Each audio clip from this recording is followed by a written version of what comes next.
네, 안녕하셨습니까. 김 선생의 서울 이야기를 진행하는 강사 김효입니다. 이번 시간에는 연못에 대해서 좀 말씀드려 보도록 하겠습니다. 이것을 한자로 쓰게 되면 못지자를 써서 연지가 되겠습니다.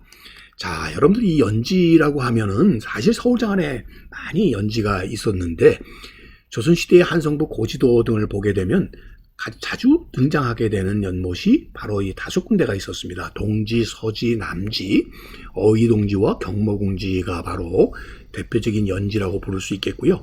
바로 이것 때문에 행정구역으로서의 연지동 같은 것들이 생겨나서 지금까지 남아있는 것으로는 종로구 연지동을 들을 수 있겠죠.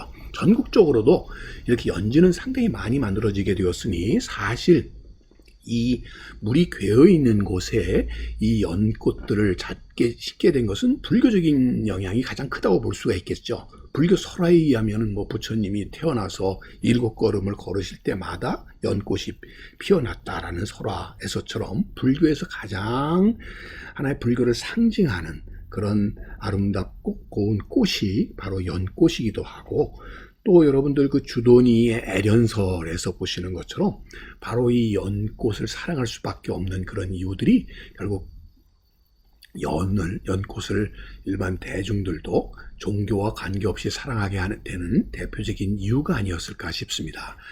궁궐 내에서도 이러한 연못들은 있어서 경복궁 경회루라든지 규장각 앞에 있는 바로 이 부용지와 부용정이라든지, 아니면 건천궁 향원정이라든지 창경궁의 춘당지와 같은 것들이 여러 가지 풍수적인 요소도 있겠지만 관람과 하나의 휴식의 공간으로서 바로 이런 연못들이 만들어 조성됐다라고 볼 수가 있겠습니다.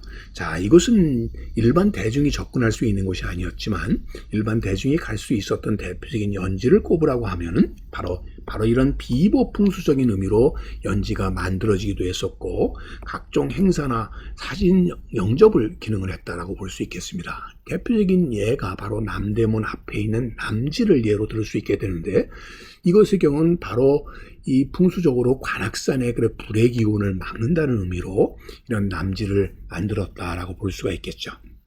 뿐만 아니라 연은 연밥이라든지 연의 씨 아니면 연잎 등을 얻을 수 있는 실용적인 가치도 컸고요. 특히 연지가 있음으로 해서 그 지역을 대표하는 하나의 랜드마크적인 기능도 했을 수 있었고, 지역민들에게는 대표적인 그런 유휴 공간으로서 역할을 했다는 점이 되겠죠. 자, 숭례문 밖의 지도에서 보시는 것과 같은 남지의 경우가 바로 그러한 예 중에 첫 번째가 되겠습니다. 지금 이 숭례문 성 밖이니까요. 성 밖에 큰 연못이 있었고 그곳에 기로 행사를 했다는 거죠. 70 이상의 노인들을 초대해서 이런 연회를 벌이게 되었던 대표적인 공간에 바로 이런 연꽃이 가득 핀 연지가 있었다는 것을 이 그림을 통해서도 확인해 볼 수가 있겠습니다. 자, 1900 초의 이 사진을 보면은 숭례문 밖에 이 연못이 아직도 그 흔적이 남아 있었다는 것을 확인해 볼 수가 있겠습니다. 그러는 것이 결국 이제 성문으로서의 기능을 잃어버리면서 사통 발달로 이어지는 도로가 건설이 되게 되면서 이곳에 있었던 연지는 결국 사라지고 이제는 결국 이렇게 표지성만이 그 위치를 확인할 수 있게 되었다라고 보시면 되겠습니다. 자, 이 지도에서 보게 되면 돈의문 밖에 이 연지가 있었다라고 해서 이 네모에 못이 있었다는 것을 그림으로 지도에 표시해 놓고 있습니다. 가까이에 천연정이 있었고 오늘날의 독립문이 그 가까이 있다는 걸 알 수가 있겠는데, 바로 이 개천이 만초천이죠. 그래서 이제 만초천을 따라서 바로 이 연지가 있었다는 것을 이 그림에서도 확인해 볼 수가 있습니다. 자, 이 중에서 이곳이 바로 서쪽에 있기 때문에 서지가 되겠는데, 이 한경지략에 보게 되면 연꽃이 무성하여 여름철에 성 안의 사람들이 연꽃 구경을 하는 곳으로 제일로 쳤던 것이 바로 이 서지였었다라고 할 만큼 이 연못 자체의 규모도 대단히 컸던 곳이 이곳이었다라고 볼 수가 있겠습니다. 자, 경기 가명이 있었던 지금의 서대문 밖에 적십자병원 일대 밖에 바로 이 서지가 존재하고 있었다는 것을 당시에 경기 가명도 병풍을 통해서 확인해 볼 수가 있습니다. 대단히 큰 규모였다는 것을 이 사진에서도 확인해 볼 수 있고, 저 뒤에 천연정이 있고 연꽃이 가득 담겨져 있는 서지의 모습을 확인해 볼 수가 있겠습니다.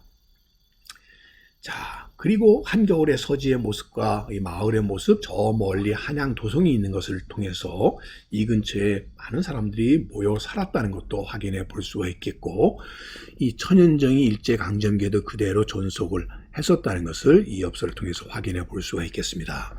자, 그 다음에 들을 수 있는 게 경모궁지가 되겠는데요.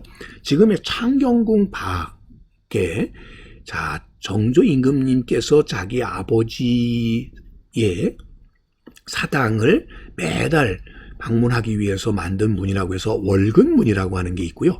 이 월근문을 통해 가지고 경모궁으로 가는 곳에 이렇게 둥근 경모궁지가 있다는 것을 지도에서 확인해 볼 수가 있겠습니다. 지금은 서울대학교 병원 자리가 되겠는데요. 당시에 이렇게 경모궁의 모습을 확인해 볼 수가 있겠고, 이곳에 대표적인 연못 경모궁지가 있었다라고 보시면 되겠습니다. 1920년대 경모궁 일대의 모습을 통해서 당시에 경모궁의 모습을 확인해 볼 수가 있겠고요. 자, 이 경모궁이 있는 곳이 이쪽이 되겠고요. 그러니까 지금은 창경궁 쪽에서 이렇게 바라다 본 모습이라고 보시면 되겠고요. 자, 여기에 개천이 흘러내리고 있고 청계천이 멀리 보이고 있고, 바로 이 지역이 어이동 지역이 되겠는데요. 바로 이쪽에 동지가 발달했다는데, 이 동지라고 하면은 사실 동대문 밖에도 있었고 동대문 안에도 있었거든요. 그래서 먼저 동대문 안쪽에 있었던 동지를 설명해 보면, 이것 때문에 오늘날 종로구 연지동이라는 것이 생겨나게 되었는데, 자, 보시다시피 여기가 흥인문이니까요. 동대문 안쪽이죠. 에 연지가 있다는 걸 확인해 볼 수가 있겠고요. 바로 이것이 저 성동과 그 다음에 명륜동 쪽에서 흘러내린 바로 흥덕동천이 이렇게 흘러나가는, 그래서 초교를 거쳐서 청계천으로 유입되는 쪽에 바로 이 동네가 어이동이었고, 이곳에 연지가 있었다는 거죠. 자, 이게 바로 그 연지의 모습을 확인해 보는 것이고, 이 동네가 어이동이었다는 것을 이 지도에서 확인해 볼 수가 있고, 흥덕동천이 이렇게 흘러나갔다는 것을 이 지도에서 확인해 볼 수가 있겠습니다.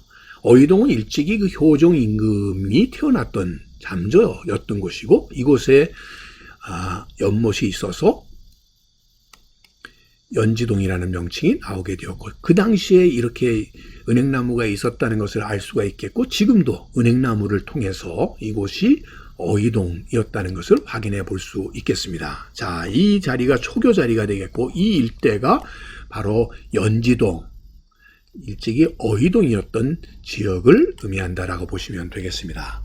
뿐만 아니라 동지는 이 흥인지문 밖에도 존재했는데, 이 일대가 지대가 낮아서 서울 장안의 물들이 빠져나가는 지역이다 보니까 이곳에는 자연 발생적으로 곳곳에 이러한 못들이 발달할 수밖에 없었다라고 하는 점이고, 그러다 보니까 특정하게 어느 지역을 동지라고 하기 어려운데, 대표적인 동지로 지금 이 지도에서 확인해 볼 수 있는 것은 청계천이 흘러나가면서 한양 도성 밖으로 유출되는 수문이 바로 오간수문이 되겠죠. 오간수문이 빠져나가면서 만들어진 게 바로 이 동지가 되겠습니다.